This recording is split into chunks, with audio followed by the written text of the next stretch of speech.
The January 6th committee refers Donald Trump to the Department of Justice for criminal charging. The White House struggles for immigration answers as Title 42 wanes, and Democrats prep more spending as tax revenue declines. I'm Ben Shapiro. This is The Ben Shapiro Show.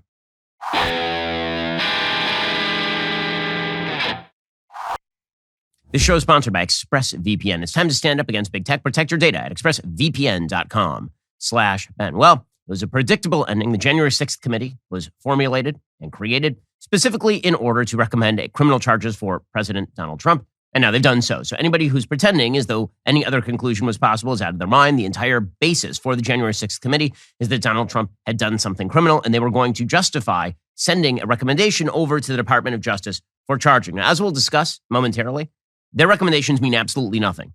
This is essentially the same as if you sent an interagency memo to another department in your actual company. It would make no difference whatsoever. It has all of the legal force of a Christmas card greeting. That's pretty much all this is for. But it is a PR move. It was something that was going to happen, and it allows Democrats and the complicit Republicans to raise up the issue of January 6th yet again going into the 2024 election. That is the entire purpose of the January 6th committee. So with much ballyhoo and with much attention, the January 6th committee decided to recommend several criminal charges for former President Donald Trump, as well as other members of Trump's immediate circle. The January 6th committee announced that yesterday. Here's what it sounded like. The judge concluded that both former President Donald Trump and John Eastman likely violated two federal criminal statutes. This is the starting point for our analysis today. The first criminal statute we invoke for referral, therefore, is Title 18, Section 1512C. We believe that the evidence described by my colleagues today and assembled throughout our hearings warrants a criminal referral of former President Donald J. Trump, John Eastman, and others for violations of this statute. Now, we're going to get into the specifics of the statutes that they are citing, and we'll see why the statutory citations they make are actually insufficient in terms of a prosecution based on the available evidence right now. But again, the entire purpose of the January 6th committee, this is why Republicans are so angry at people like Adam Kinzinger or Liz Cheney, who became sort of the front for the committee. The whole reason that Republicans are angry at the committee is because they felt like this was a setup from the very start. Nobody's opinion has actually changed on what happened on January 6th. There's a very small coterie of people who are pro-January 6th. I mean, a very small coterie of people. And then there's a huge swath of Americans who don't like what happened on January 6th. And they think what happened on January 6th involved criminal activity by the people who actually committed criminal activity. And there are a lot of people like me who believe that Donald Trump's activity between the election and January 6th was egregious and wrong. And also, he is not guilty of incitement to violence because we're very specific in how we think of incitement to violence. And when the president of the United States actually says at a rally in front of the Capitol building or near the Capitol building that people should peacefully protest, and then people do not peacefully protest, well, you can blame him again for raising the temperature. But what you can't do is suggest that he was telling people to break into the Capitol building to hang Mike Pence, because he was not, in fact, doing that. So the report that has been issued says that it has made the specific findings with regard to the evidence. This is a direct quote from the introduction to this report. It's 154 pages because, again, the theory when it comes to congressional committees very often is fifth grade essay theory. The longer you write it, the more seriously we're supposed to take it. So here's what they actually say. Quote, beginning election night and continuing through January 6th and thereafter, President Donald Trump purposefully disseminated false allegations of fraud related to the 2020 presidential election in order to aid his effort to overturn the election and for purposes of soliciting contributions.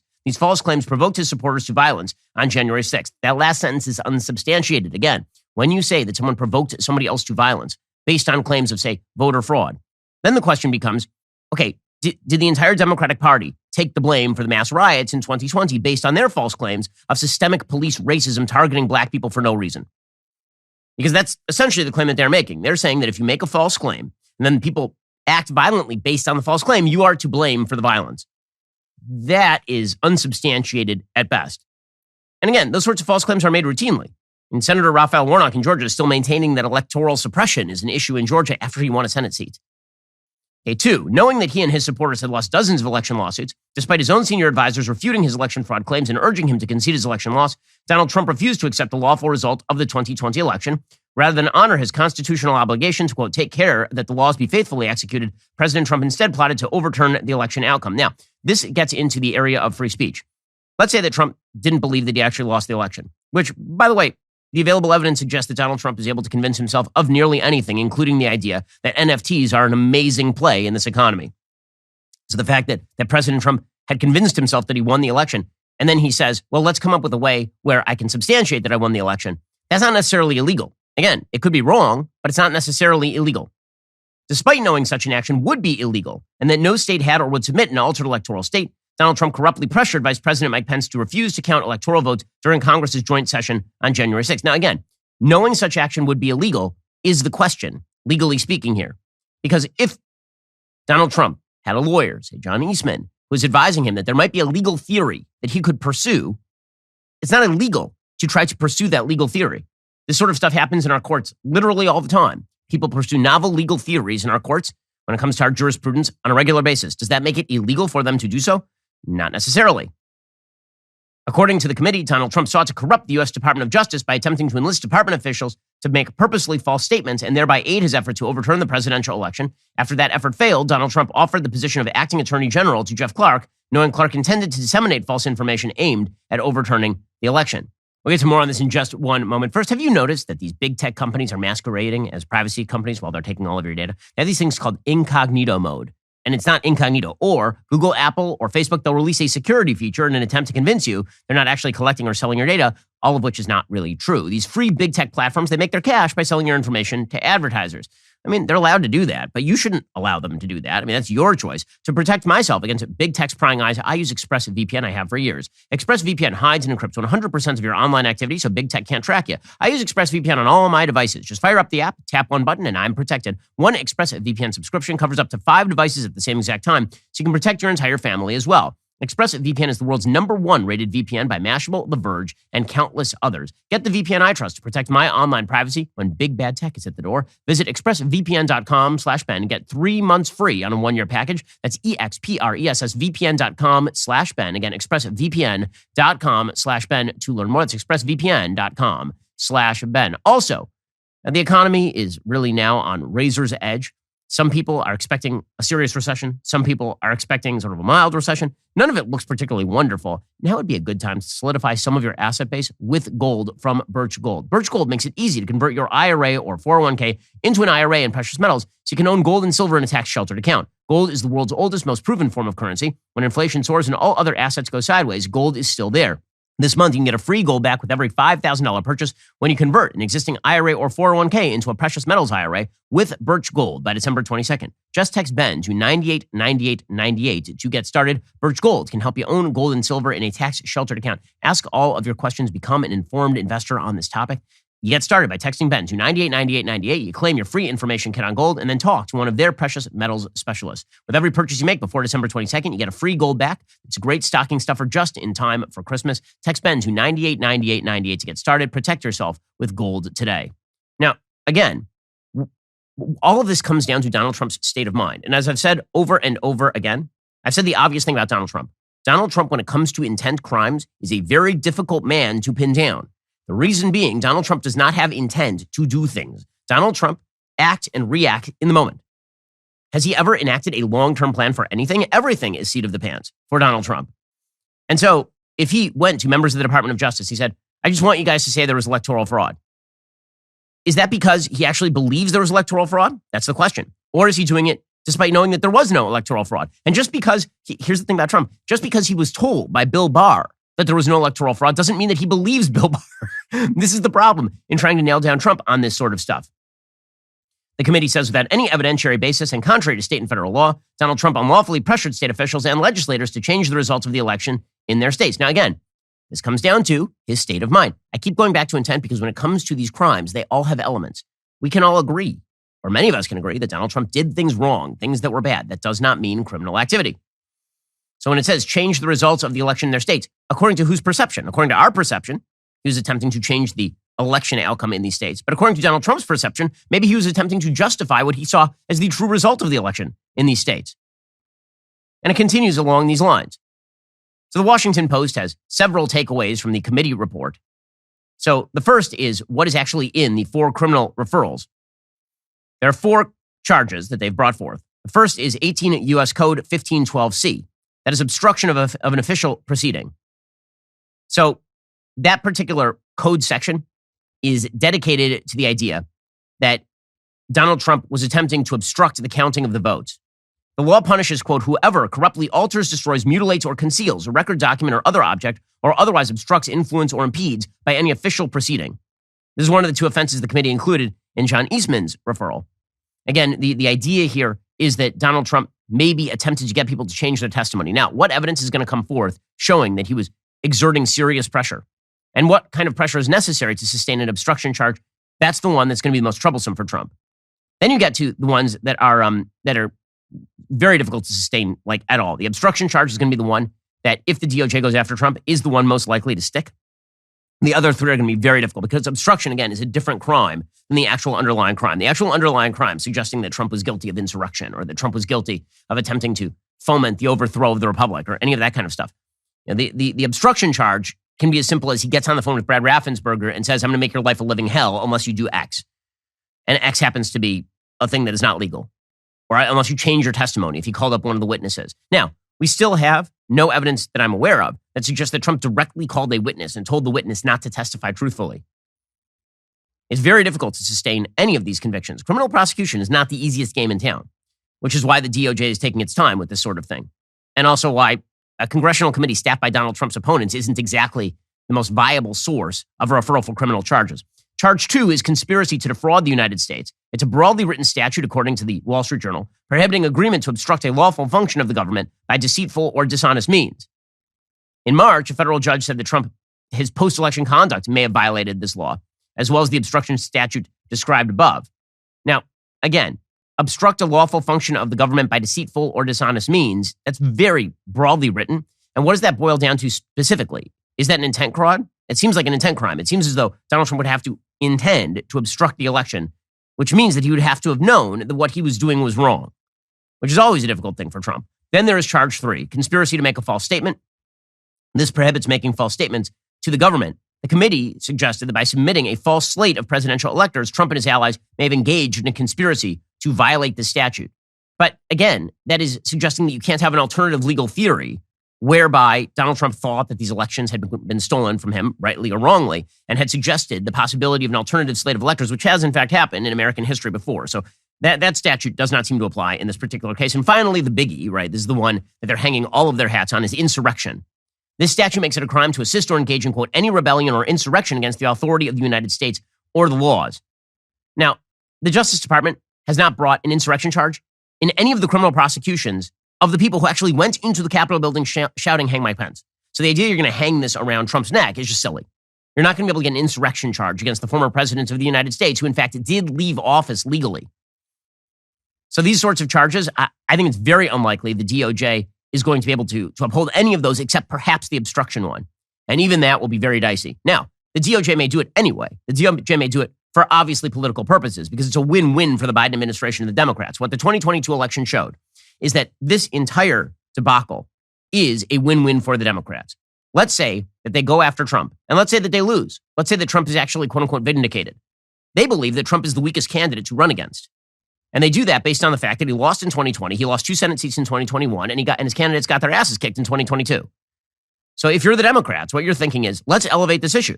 Either we get Trump, in which case we take him off the board and we take the wind out of the sails of his supporters, or we don't get Trump, in which case Trump is elevated against his possible Republican opponents, and we think his Republican opponents are stronger. We fear them more than we fear Trump.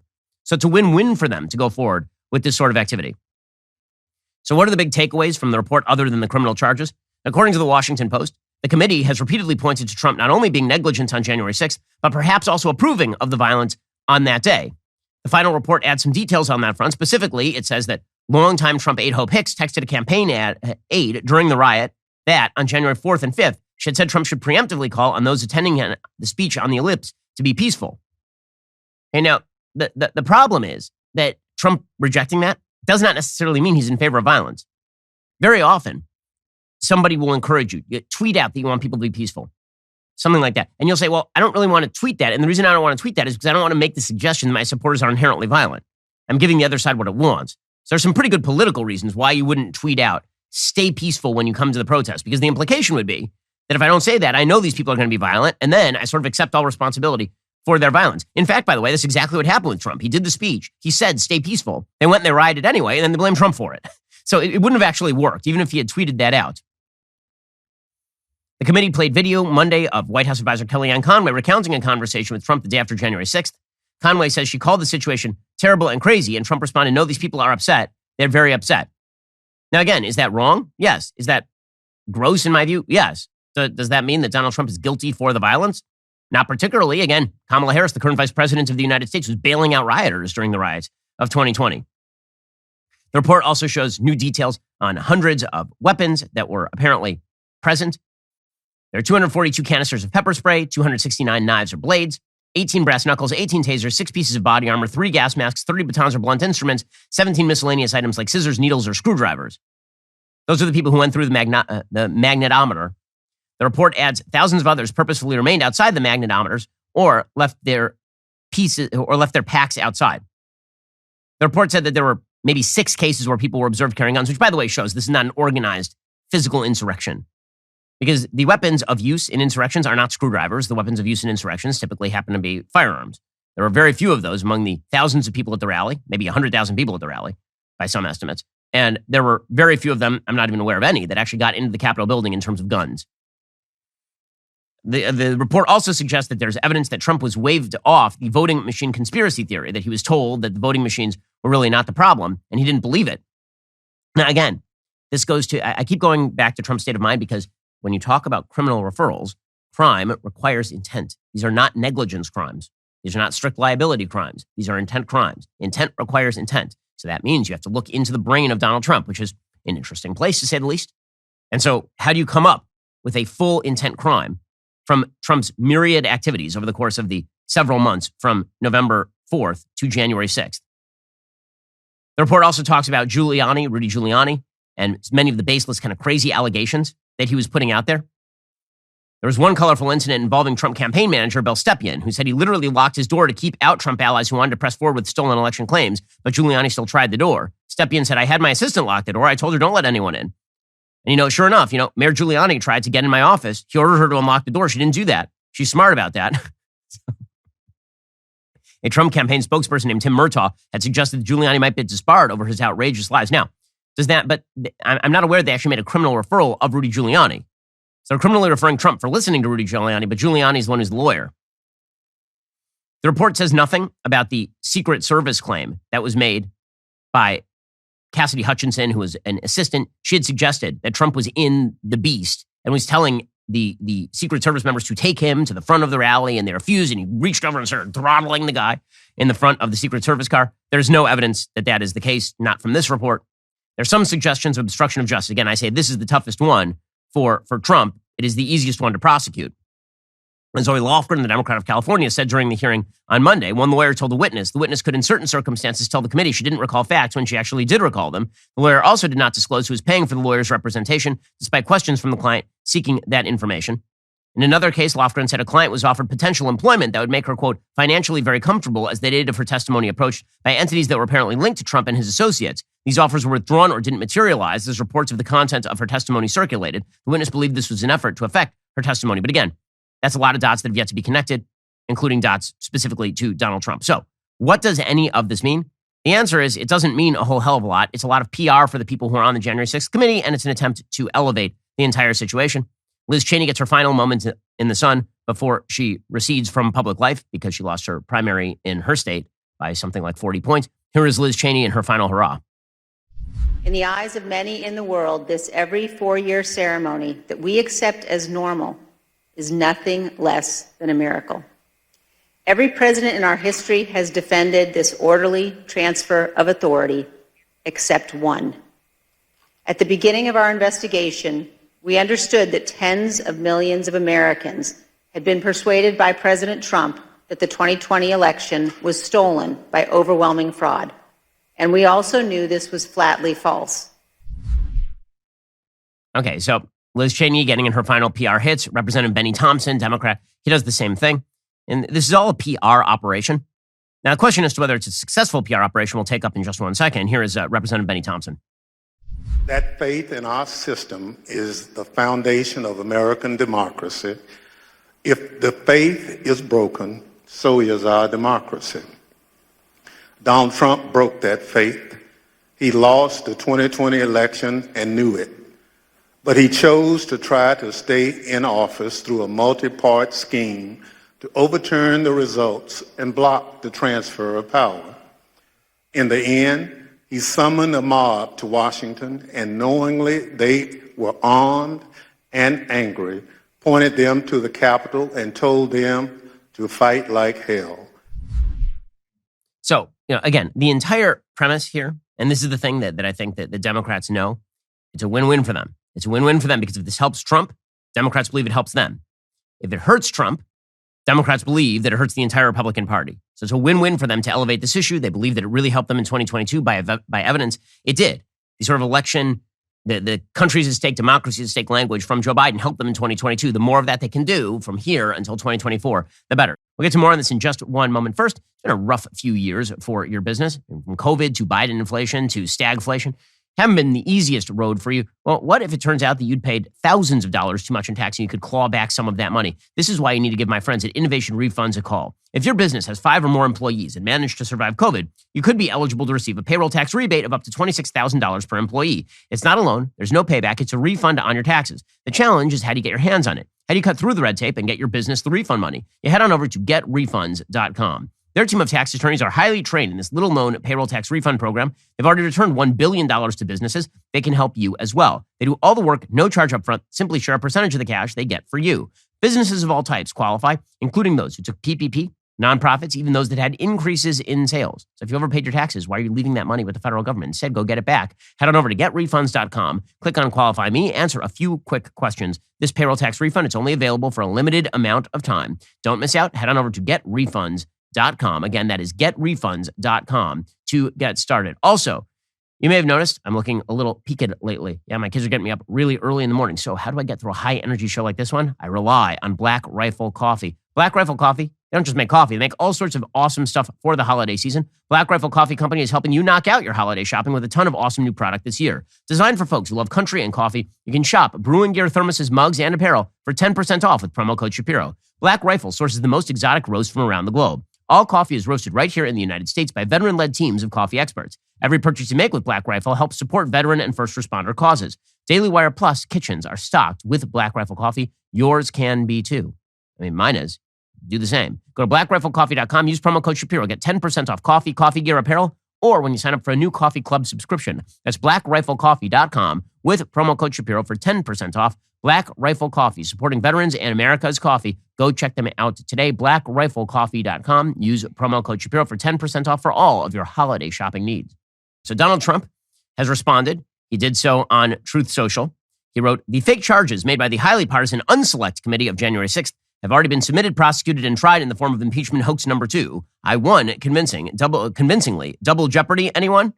Well, that's not how double jeopardy works. I mean, he wasn't criminally charged by the House. I mean, the House doesn't have the power for criminal prosecution. They can't jail anyone, for example." Donald Trump continues, "The people understand that the Democratic Bureau of Investigation, the DBI, are out to keep me from running for president because they know I'll win. And this whole business of prosecuting me is just like the impeachment was, a partisan attempt to sideline me and the Republican Party." Now, that part, again, is not untrue.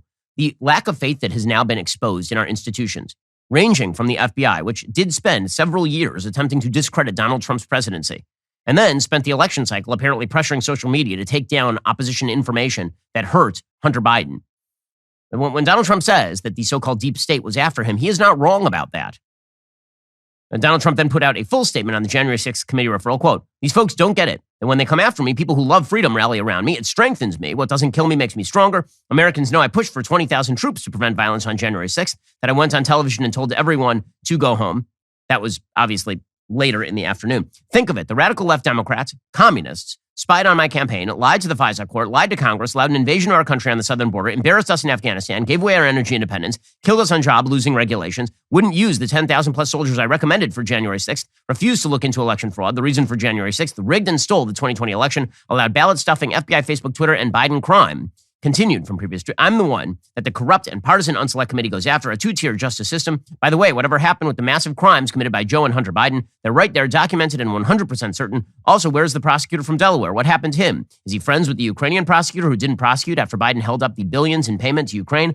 I did nothing wrong, capital letters. Again, is any of this going to help Trump? I don't think it'll help Trump, but it definitely helps Democrats to have this at the top of the news, which is specifically the reason why the media are making a big deal out of the January 6th committee.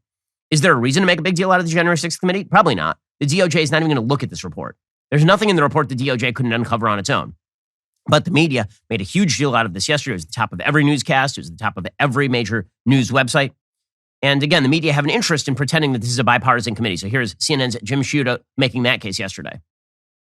I get the symbolic argument, and they are, because the DOJ has its own investigation here, and they're going to decide whether to indict or not to indict based on what they find. That said, this is a committee. It's bipartisan. I know many Republicans don't look at it that way, but you have two prominent Republicans serving as vice chairs, Kinzinger and Liz Cheney. They're going to make criminal referrals right up to insurrection, including against the sitting president and current, candidate, right, for 2024. The entire CNN panel was duly stunned. Again, they have to pretend to be stunned because for literally 4 years, they kept saying that Trump was going to be ousted from office based on a Russian collusion hoax. And it was, I remember, I'd be working out in the gym every day, and they, for some odd reason, had CNN on the television. And every day it would be like, Wolf Blitzer, breaking news, the Russian collusion scandal grows. And then it was nothing. So, of course, they have to play everything, every sort of bombshell as a bombshell. There have been no bombshells here, okay? Everything that we found out on January 6th was still true 2 years later. Nothing has changed. Nothing has been uncovered here that is truly astonishing or stunning. It's all stuff that was done right out in the open. It was stunning when it was happening. And we heard CNN and their panel being astonished by the criminal referrals that were a foregone conclusion because that was literally the reason they formed this committee in the first place. In Congress, the House Select Committee also recommending that Donald Trump be charged with conspiracy to make false statements, as well as conspiracy to defraud the United States of America. And Jamie Gangel, not to put too fine a point on it, but this has never happened before. Correct. It has never happened before that a bipartisan committee in the House of Representatives has said to the Justice Department, we think this former president committed crimes. Here is the evidence. Please go prosecute. Absolutely historic. Has never happened before. So? So? It has never happened. Yeah, lots of things haven't happened before. They happen every day. The question is whether this has any real impact. So legally speaking, the answer is no. The New York Times admits that the House Select Committee laying out an ambitious roadmap for the prosecution of former President Donald J. Trump and several of his allies on Monday. Those recommendations don't have to be taken up by the DOJ. It remains unclear just how closely the special counsel's office in charge of the DOJ will follow the path mapped out by the committee, or whether Trump and others will face any criminal charges at all. In presenting the committee's findings, Representative Jamie Raskin, Democrat of Maryland, who, by the way, voted against the certification of the election in 2016, said he did not want the foot soldiers who stormed the Capitol on January 6th to go to jail while the masterminds and ringleaders get a free pass. However, as for the Justice Department's efforts, not much is publicly known about any specific charges the special counsel, Jack Smith, might be considering in a criminal prosecution. The department is under no obligation to adopt the committee's conclusions or to follow its recommendations. So the notion that the special counsel is sitting there just waiting for something to happen is not true. So on a criminal level, this is going nowhere. On a PR level, it does elevate the issue once again, and that is exactly what Democrats are looking for. Because again, Democrats are doing a crap job in terms of the actual governance, and so they have to come up with something for you to talk about other than their very, very bad governance. Speaking of which, Title 42 was about to expire. Chief Justice John Roberts halted a lower court decision that would have lifted the CDC's Title 42 Public Health Authority at the U.S.-Mexico border in days. It was ready to be done away with in days. A bunch of Republican governors had sued to stop Title 42 from being removed, specifically saying, if you do that, there's no backup plan in place. We're going to just get this amazing flood at the border. This is John Binder over at Breitbart reporting. Last month, a federal judge struck down Title 42, the CDC authority first imposed by former President Trump in 2020 that allowed Border Patrol agents to quickly return illegal aliens back to their native countries after arriving at the border. Rather than appealing the decision, President Biden's administration asked the court for 5 weeks to end Title 42, ensuring the authority would be lifted on December 21st. Biden's DOJ is now appealing the decision, but they're not seeking to keep Title 42 in place. Meanwhile, Republican AGs from 19 states asked the Supreme Court to preserve Title 42 because they say, guys, if we relieve Title 42, there's going to be a flood at the border. Now, the Biden administration, Again, they're a mess on this. So Karine Jean-Pierre, world's most untalented press secretary, yesterday, she refused to even answer whether the White House wants to end Title 42 or keep it in place. The president has the ability to ask for an extension. He should be asking for an extension because we're at this point where you've got a deadline and a crisis. Is that within the president's authority to do that? So look, we remained under a court order to lift Title 42. That is a court order. That is a court order that is telling us to lift Title 42, and we're going to comply because we follow the rule of law. But the administration sought to lift but it is a court order. But that started by you guys. It was a court order that has been provided to us, and so now we have to comply. Well, I mean, you guys can decide whether to appeal. You guys can come up with a backup policy, but you have no backup policy. The White House is taking the extraordinary position of we will leave the border open and then pretend the border is not open. And then if you mention the border is open, it's your fault. That is the position of this White House. Here's Karine Jean-Pierre, world's most untalented press secretary again. What is the White House's message to somebody who may see this somewhere in the Western Hemisphere and think, after Wednesday, it's going to be easier to get into the United States? So look, first I want to say the president of Ecuador has been a very good partner to us on this very issue. So I want to make that very, very clear. But again, I stated this to Steve, and I'll say this again. The fact that the removal of Title 42 is happening in just a day or two doesn't mean that the border is open. It just doesn't mean that. Okay, then explain how it's closed. She cannot because they're already, in El Paso, they're declaring a state of emergency. That town is Democrat. According to the Wall Street Journal, with the deterrent policy ending, the administration is racing to put together a combination of policies aimed at staving off what is expected to be an unprecedented increase in illegal border crossings once the policy lifts, a prospect that could quickly overwhelm the Border Patrol cities near the southern border and nonprofit shelters. Some border cities have already seen surges of migrants in anticipation of Title 42 ending. Though officials are still completing specific policy elements, the overall plan they are moving toward would enact a new series of carrots and sticks to deter would-be asylum seekers from attempting to cross the border illegally, and instead let them apply for admission into the United States instead. See, this is what we call defining deviancy down. So instead of saying that it is illegal immigration when you cross the border illegally, we'll just make it much, much easier for you to cross the border, and then it won't be illegal when you do it. See how fun that is? It's really, really easy. You fix illegal immigration by declaring that there's no such thing as illegal immigration anymore. It's just people crossing the border legally. Awesome.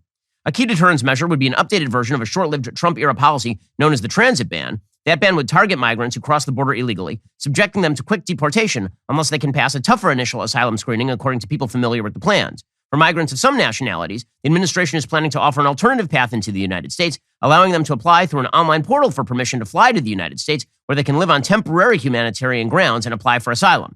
So we're going to make it easier for people to apply from abroad, and then we'll allow them to fly here while they await their actual asylum hearing.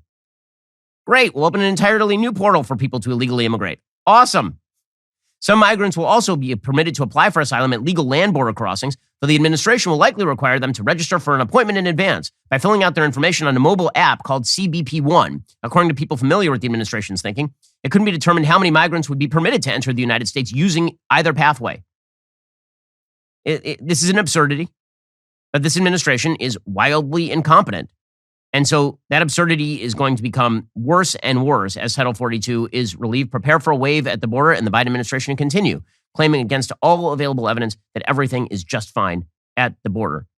Meanwhile, bad Democratic policy is not relegated to the border. On the economy, we are now preparing to spend trillions more dollars. Get to more in just one moment. First, the situation in Ukraine continues to be quite terrible for the people on the ground. Winter is setting in. The Russian bombardment has not stopped. This is why my friends at the International Fellowship of Christians and Jews are really active in Ukraine right now. They've been working in Israel, Ukraine, and the former Soviet Union for more than 30 years. They've never seen hunger and suffering like is currently happening in Ukraine. It's one reason I'm asking for your help.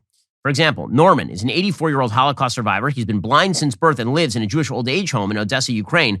Because of the infrastructure destruction that's happened over there, Norman has been without heat or clean water for months. The International Fellowship of Christians and Jews has supplied blankets, food, and other essentials to help Norman survive through the winter. They urgently need your help to continue getting Norman the supplies he needs. In this season of giving, please consider donating to the International Fellowship of Christians and Jews. They're on the ground providing generators, building wells, providing medicine and food boxes in this dire situation. Just $45 can ensure warmth, food, and clean water to Jewish kids and the elderly in need. And right now, the International Fellowship of Christians and Jews has a special matching challenge where your donation through the end of 22 will double in impact. Your tax-deductible gift will be multiplied twice to help provide twice the winter necessities and save lives. Head on over to benforthefellowship.org or text Shapiro to 41444. That's benforthefellowship.org or text Shapiro to 41444. Also, we are just days away from Christmas. You can't hide from the truth any longer. You still don't have gifts for everyone on your list. You've been a bad little boy or girl. It's time to fix that. Although you may be tempted to disown them altogether, rather than brave the last-minute Christmas rush, Jeremy's Razors is here to help you with all of your family and friends.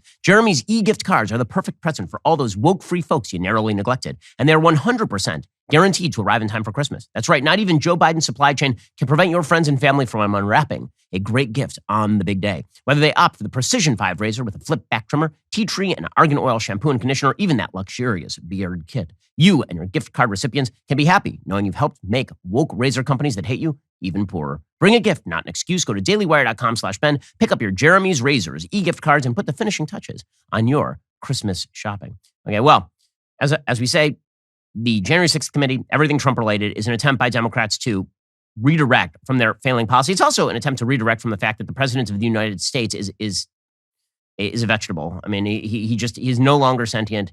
Now, the evidence I'm about to show you is not really of him being non-sentient. It's just that he's a congenital liar. Joe Biden has been a congenital liar literally his entire career. And as a person who had to drop out of a presidential campaign for plagiarism, that's not something that happens too often. Well, this is a perfect example of Joe Biden's lying face at work. Joe Biden has this habit. I've mentioned it before. Anytime he tells a story in which his dad says something about Joey, whatever follows after Joey is a lie. Every single time. Without doubt. Anytime he says, my dad said Joey, whatever comes next is not true. So here is a perfect example of that rule at work. You know, my dad, when I got elected vice president, he said, Joey, Uncle Frank fought in the Battle of the Bulge. He was not feeling very well now, not because of the Battle of the Bulge, but he said, and he won the Purple Heart. And he never received it. He never got it. Do you think you could help him get it? We'll surprise him. So he got him the Purple Heart. He had won it in the Battle of the Bulge. Okay, that was one very long word, I think. That's where the sign language translator for Joe Biden is like, I don't know, man. That's like a super mashed potatoes in the face. But there are several problems. And the story is not true. According to factcheck.org, a left-wing fact-checking website, Frank Biden, who served in the Army during World War II, died in 1999. Not when Joe Biden was vice president. In 1999, Joe Biden was senator then. Also, Biden said he got the Purple Heart for his uncle at the urging of his father. But Biden's dad died in 2002. Joe Biden was still in the Senate at that point.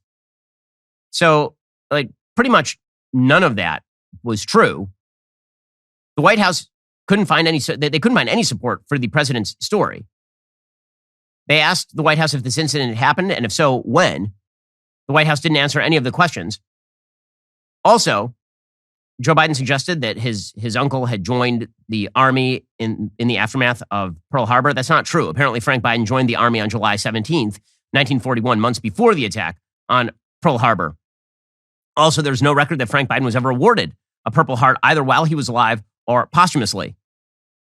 So that's, again, every time Joe Biden, this is one of the problems with Biden, is that we can now attribute everything to his encroaching senility. But this is not just him being senile. This is him lying like his entire life. He does this all the time. He tells stories that are not true, and then they become embedded in his memory, and then he just keeps telling the story.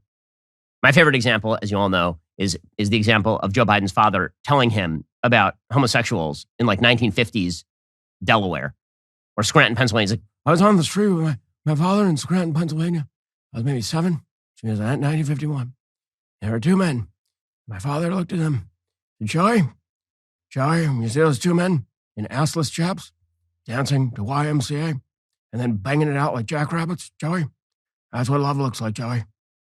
And it's like, Joe Biden, man. Well, that guy has a 43% approval rating, so of course he has to redirect away from his failures. One of the other Democratic failures, aside from immigration, is obviously when it comes to spending. And the spending continues to come fast and furious. This is not just a failure on the part of Democrats, of course. Republicans, who are cowardly in the Senate, are apparently going forward with a massive spending boondoggle as well. All of this is going to come into direct conflict with the fact that the United States, despite the fact that we blew more money into the economy than any time in human history, now sees declining tax revenue. It turns out that in the absence of actual innovation, in the absence of actual economic growth, that fake economic growth brought about by loose monetary policy does not bring in the kind of tax revenue that you wish. According to the Wall Street Journal, the federal and state governments have had a good pandemic, enjoying the gusher of tax revenue and federal largesse. But those fat years are about to end, and the political class in most places is not ready for it. The latest evidence came this month in the Federal Revenue News for October and November, the first 2 months of the 2023 fiscal year. Revenues rose only 1%, in contrast to a 21% increase in fiscal year 2022. Individual taxes rose 4%, corporate tax revenue fell 6%, other revenue fell 21%. State revenues are also headed for an adjustment. California now faces a $25 billion deficit. The New York State Comptroller is warning about potential deficits as federal pandemic aid winds down and tax revenue falls. All of this was predictable, says the Wall Street Journal, since the good times were kept afloat by easy money and a highly progressive tax code.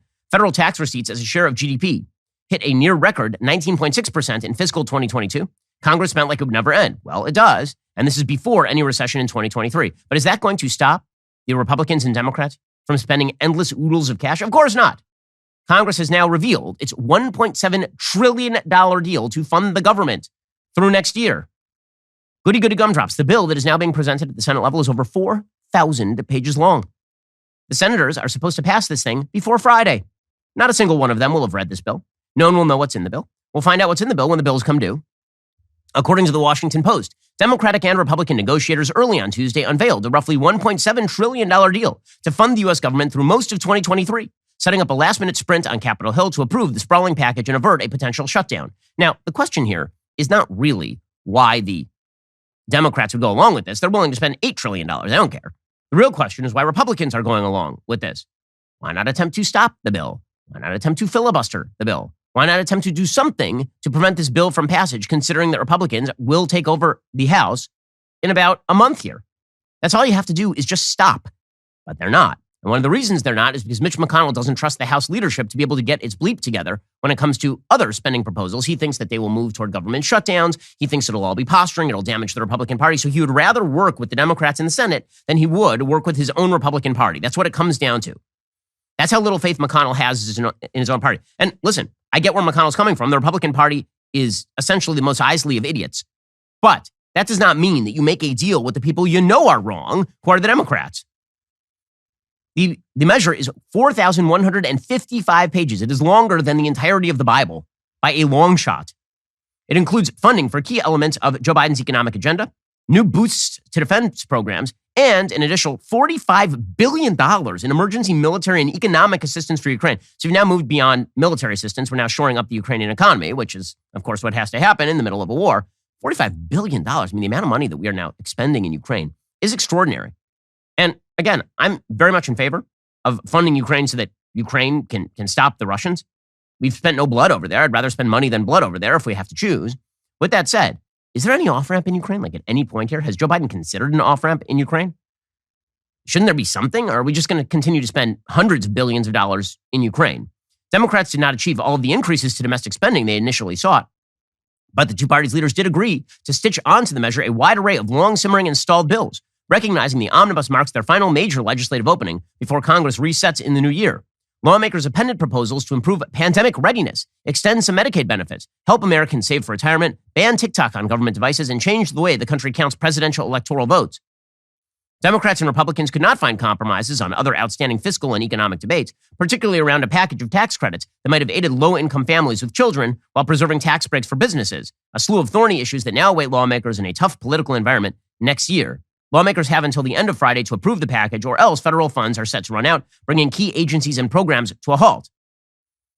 Basically, McConnell has now given all the cards to the Democrats because Democrats can now claim that the Republicans are ready to go, except for a few intransigent. All he had to do is pass a CR, a continuing resolution. The House GOP correctly is bucking against this.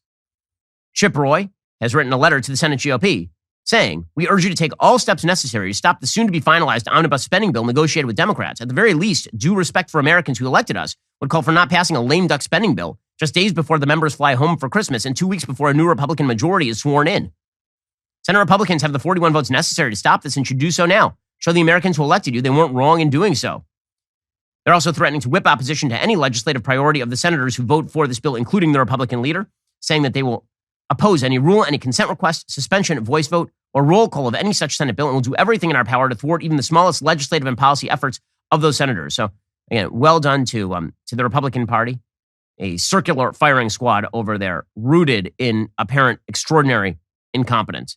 But the spending never ends. And no matter what, the spending must go forward. Alrighty, guys, the rest of the show is continuing right now. You're not going to want to miss it. We will be getting into the FBI actively working with Twitter to suppress the Hunter Biden laptop information. Plus, we'll be taking your calls. If you're not a member, click the link in the description and join us.